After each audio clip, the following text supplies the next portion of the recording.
Benvinguts a Parlem de Ciència, benvinguts a un nou vídeo del canal. He fet aquí, ensenyo la camiseta xula que em van portar els Reis, perquè realment estic molt content i m'agrada molt i potser la veureu més sovint en els vídeos. Doncs avui, a Parlem de Ciència, resoldrem una pregunta que vaig deixar en un vídeo anterior, que és per què tenim l'equilibri a l'orella.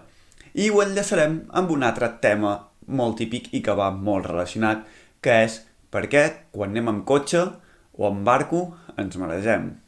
Avui, a Parlem de Ciència, un 2 per 1. Per què l'equilibri és a l'orella i per què ens maregem. Som-hi amb el vídeo! Com us vaig explicar en un vídeo anterior, que us deixo aquí, on podeu aprendre una mica més en profunditat com funciona l'orella i sobretot com escoltem, vaig deixar la pregunta a veure si algú sabia per què l'equilibri el tenim a l'orella. Doncs avui, per explicar el mareig, primer hem d'explicar per què tenim l'equilibri a l'orella. A l'orella, si us en recordeu, tenim la còclea i al costat de la còclea tenim un sistema que es diu el vestíbul. En el vestíbul hi trobem l'utricle i el sàcul i al costat tenim els 3 conductes semicirculars. És en aquest vestíbul i en aquests 3 conductes semicirculars allà on trobem el sentit de l'equilibri. Això passa perquè aquest vestíbul i aquests conductes semicirculars estan plens d'un líquid gelatinós que es diu endolimfa. A les parets d'aquest vestíbul i d'aquests conductes tenim unes cèl·lules que són capaces de detectar el moviment d'aquest líquid. En funció de com es mou aquest líquid, envien un senyal elèctric al cervell que el processarà com a moviment. Aquests 3 conductes tenen la particularitat que estan en els eixos que tots coneixem, els eixos de tota la vida, l'eix X, l'eix Y i l'eix Z.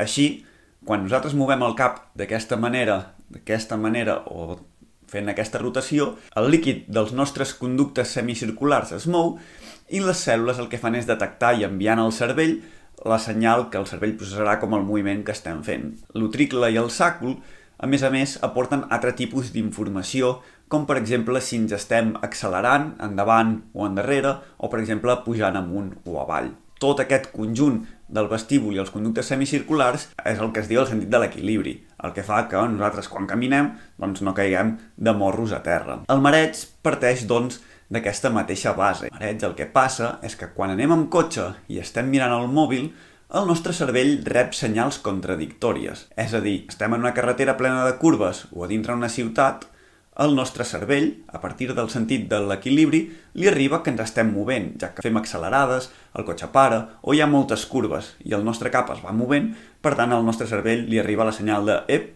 t'estàs movent». Però, per altre costat, hi ha un altre sentit que està explicat en el mateix vídeo que li envia senyals contradictòries, i aquest és el sentit de la vista.